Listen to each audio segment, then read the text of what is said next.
I've been running an online business for over 6 years now and have turned it into a six-figure income working around 20 hours a week. I didn't go to college, I didn't get a degree, and I barely got through high school. So in this video, I'm gonna show you what I would do if I lost everything and had to start an online business in 2026 with no audience, no courses, no email list, literally from zero. My goal here isn't to give you a bunch of options and confuse you. I'm just gonna walk you through the path that I would personally take if I had to start from scratch, knowing what I know now, because I would have done things very differently. That way you don't waste months building the wrong things or overcomplicating this. So the very first thing that I would do is decide on my niche. Most people don't fail at business because they're bad at business or the things that they do. If you are really good at tennis, golfing, cooking, they fail because they never get clear on who they're actually helping and what they're actually helping them do. When I started my business in 2018, I went from blue collar construction work to being a spiritual life coach at the ripe age of 22.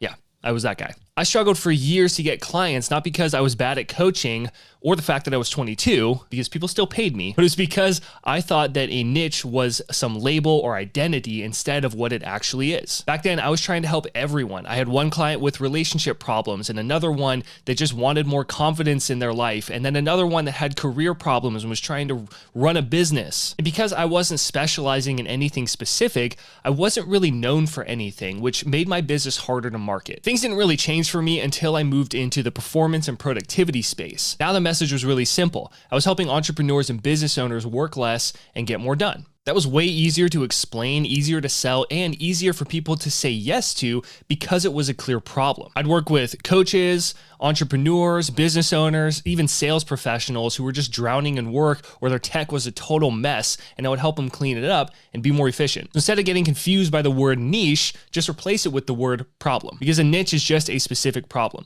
If you can genuinely solve that problem and enough people are willing to pay you to have it solved, you have a business. So if I were starting over today, I would pressure test my niche with the 4 Ps. The first P is passion. What are you passionate about? If you're not gonna stick with this thing for 10 years, you don't see yourself being passionate about it and wanting to keep learning and improving in this area for the next 10 years, then you probably shouldn't do it. I'm a big fan of not just making money, but also enjoying the way that we make money, because that's what I believe makes us have a really fulfilling career. The next P is proficiency. What are you actually good at? Have you done the thing that you're trying to help people with or teach them? Even when I was a 22-year-old life coach, I had a lot more awareness because I struggled with my childhood. I went through a lot of different chaos in my family life and all this kind of stuff, which I'm not going to get into, but that allowed me to get into personal development at a really young age. And even people who were 30 years old, 40 years old, did not have the level of awareness that I did. And that's why people still paid me, because I was just very aware for my age. So have you actually done the thing that you are helping people with? The next P is profit. Can you make money from this? If you see people online who are growing audiences and selling products or coaching, and they're working with people and they're actually making money from this, that's a good sign that you can too. Don't worry about the market being oversaturated. If you are passionate about helping people with this area and you are proficient in it, then that's enough for you to get started. There's a lot of people out there who are just saying that they're good at things, even though they're actually not. And what people crave more than anything nowadays is real, true expertise from lived experience.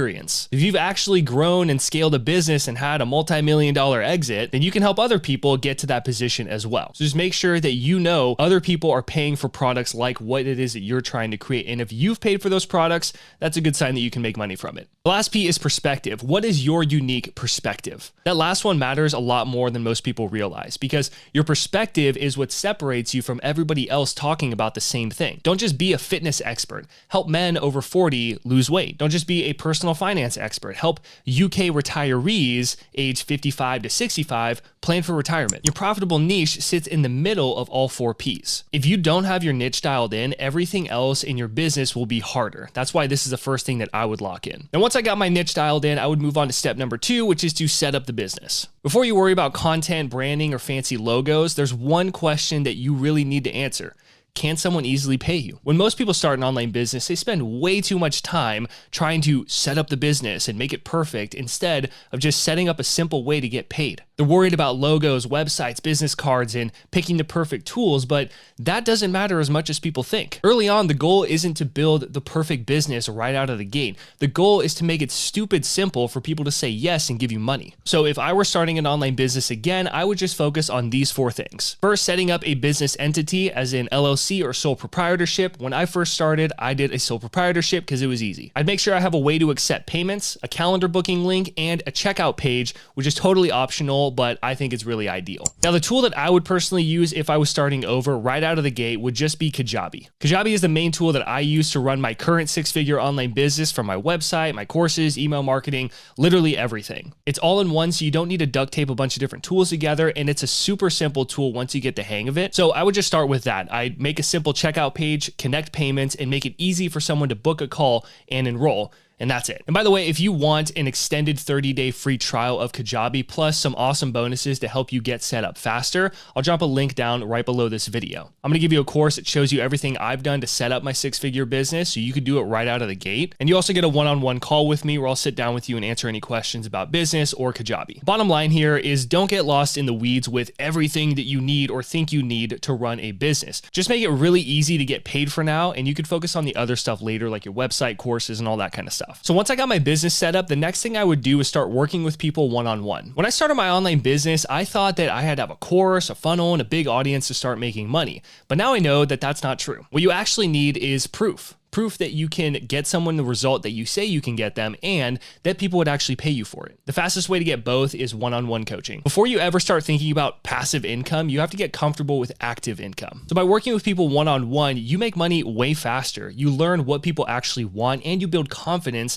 that you can deliver results fast. If I were starting from scratch today, here's exactly how I would do it. I'd first start by making a list of people who already know me, aka my warm audience. I'd think about friends, past coworkers, social media followers, phone contacts, emails, etc. And I'd start reaching out to them every single day. Some people will tell you have to do 100 reach outs a day, which is great if you have the time. But even just doing 10 to 20 every single day really compounds over time. So I'd pick a number for the amount of people I'm going to reach out to each day, and I wouldn't spam or pitch them. I would just start conversations and be a real human. After chatting for a bit and catching up, I'd say something like, hey, by the way, I'm looking to help 5 people right now go from pain to desire in X amount of time without obstacle or challenge. Do you know anyone who might be interested in that? Bonus points if you can tie the pain, desire, time frame, and challenges or obstacles to exactly what they're talking about or what you know they're interested in. And here's a key I learned from a mentor of mine. You don't pitch them. You don't say, hey, do you want help with this? You ask if they know anyone, even if they're someone that you would love to work with, because they'll say one of 3 things. They're either going to say, no,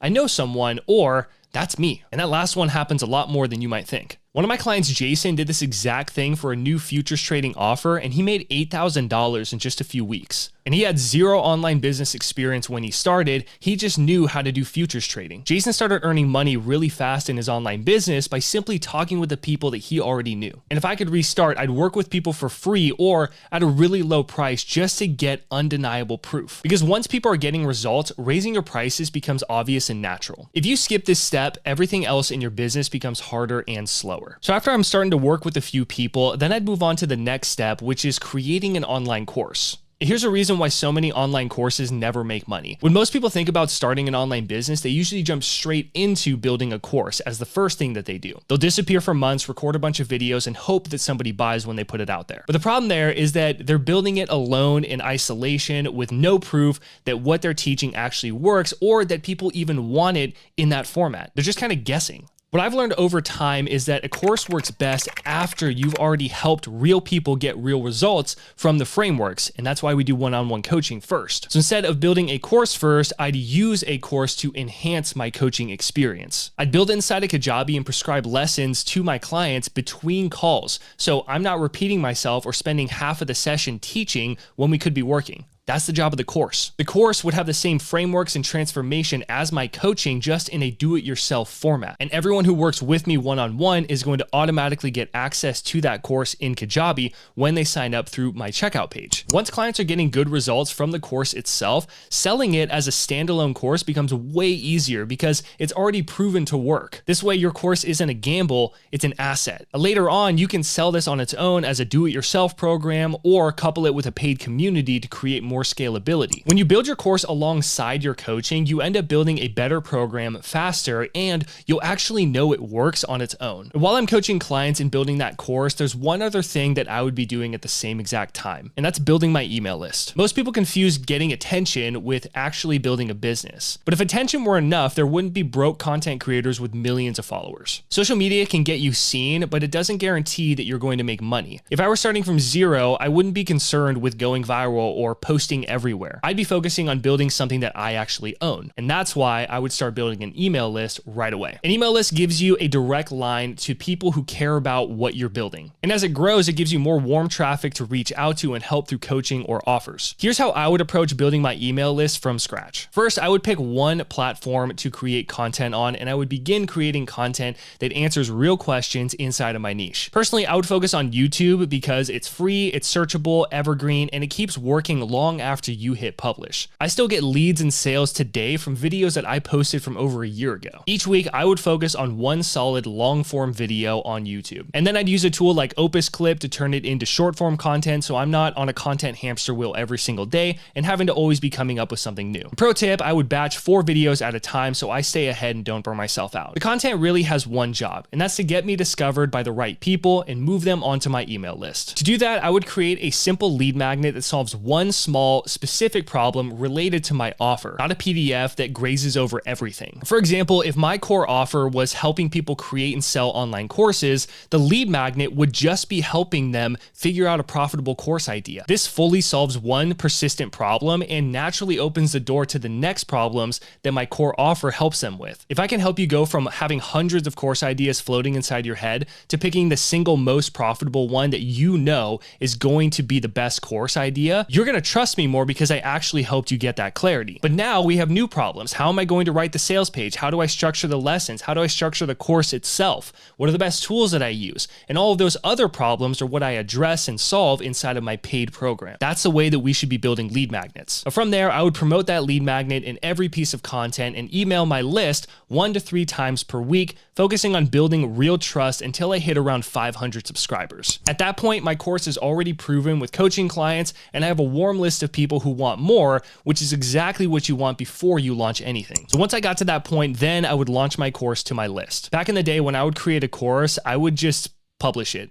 There was no buildup, no context, and no real promotion around it. Unsurprisingly, nothing happened. But the wild part is that this is what most people do. It's like if Marvel just dropped Avengers Endgame in the theaters with no trailer, no teasers, and no hype whatsoever, and then they were confused about why nobody bought a ticket. If you're launching a new product, it's a big deal, and if you don't treat it like one, your audience won't either. So instead of quietly publishing a course like I used to do, here's what I would do if I were starting over. I'd plan an actual launch with a clear week where the course is the focus. I'd pick some kind of urgency or scarcity element, like the doors are going to close at the end of this week. There's some special bonus that you can get only during launch week, like a 2-hour one-on-one session with me or something like that. Or the price is going to go up for this program at the end of this week. And you could even combine 2 or all 3 of these components as well. The week before the launch, I would warm people up with a few pieces of content that hint that something new is coming. This is like Marvel launching out the trailers and building buzz. I would have just enough to create awareness and anticipation. And then during launch week, I'd send 7 emails throughout the week. 1 email per day, Monday through Thursday, promoting the course and talking about how it's going to help them and solve their problem. I'd show as much proof and case studies as I can during this week inside of my emails as well. And then I'd send 3 emails on Friday, 1 in the morning, 1 in the afternoon, and 1 in the evening. Each one is reinforcing the same message and reminding them of the urgency or scarcity element that I chose so that they have a reason to act now during this week. And once the launch is over, I'd go right back to my normal rhythm. Now, this may sound like a lot, but just know that you are not spamming your audience by doing this. You are just giving the launch of your program an actual chance to work. And once I've launched the program and gotten some sales, then I would turn that program into an evergreen income stream. There's a big difference between making a bunch of money during some big launch and building something that makes sales every day for years. Launches are great because you can make a lot of money in a short time, but they're temporary. What transformed my business was turning those launches into automated systems. Every course I create eventually gets turned into something that sells on its own over and over again. That way, I'm not getting stuck in launching over and over again just to make some money. Instead, I let my systems do the work. This is how I was able to travel to Sweden for 2 weeks and still make 10 grand without working while I was away. And here's the part that most people overcomplicate. Turning an online course or coaching offer evergreen doesn't require a massive funnel or crazy tech skills. All you really need are 3 core things: a lead magnet, a short email sequence, and a sales page. That's it. So after my launch, I'd use Kajabi's automation tool to connect those pieces so new people can come in, get value, and buy without me having to be involved every time. By getting good at turning your online courses evergreen, your business stops depending entirely on your time and starts giving you some of that time back. And speaking of getting time back, when you're starting an online business, you need to have the right tools, especially if you want to sell online courses and coaching, because having the wrong tools are going to make you waste a ton of time with tech problems and waste a lot of money paying for unnecessary subscriptions. So watch this video next, and I'll show you my top 5 best online course platforms of 2026. Hey, if you thought this video was helpful, please like and share it. It really helps grow the channel. If you're not subscribed already,